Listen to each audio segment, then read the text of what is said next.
কড়াই সর্ষের তেল দিয়ে নিলাম। এবার এক এক করে আমি পটলগুলো ভেজে নেব। পটল, আলু, পেঁয়াজ, টমেটো কেটে নিয়েছি, আর এদিকে মশলা বেটে নিয়েছি।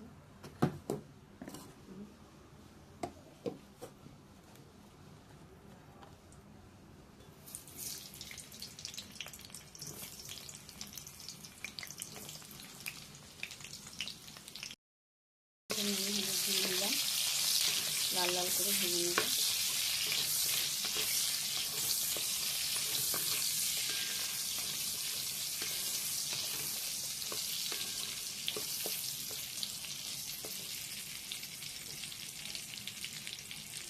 সেটা আলুগুলোও দিয়ে দিই।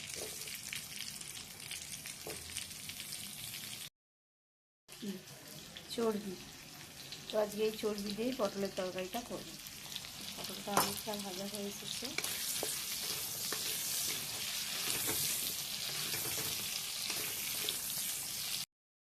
এরকম লাল লাল করে ভেজে নেবে। তারপর তোলার দরকার নেই, এইখানে এটা একটু সাইড করে তেলটাকে ঠিক করে নিয়ে কুচানো টমেটো আর পেঁয়াজ দিয়ে দেবে, কাঁচা লঙ্কা।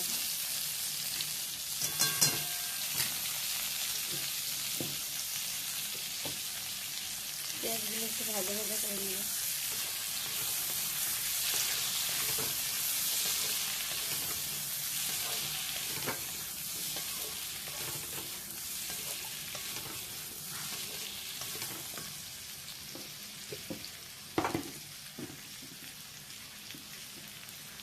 আদা রসুন লঙ্কার গুঁড়ো দিয়ে দিচ্ছি। আমি একটা অল্প লঙ্কার গুঁড়ো কাঁচা লঙ্কাতে রান্নাটা করছি।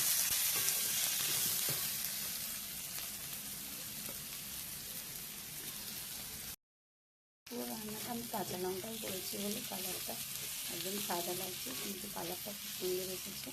ক্যামেরা আমি তুলতে পারছি না, আমি আজকে একদমই গুঁড়ো লঙ্কা কম দিয়েছি, কাঁচা লঙ্কাতে পুরো তরকারিটা আমি করছি।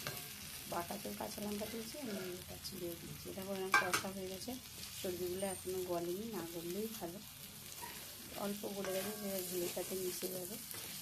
এবার আমি তেল ছেড়ে দিয়েছি, আমি জল দিয়ে দেবো, আরও দেবো জল। এই যে দেখো হয়ে গেছে অলমোস্ট। এই দেখো আলুগুলো সিদ্ধ হয়ে গেছে। চলো টেস্ট করি, হাতের মধ্যে নিয়ে কেমন আছে দেখি।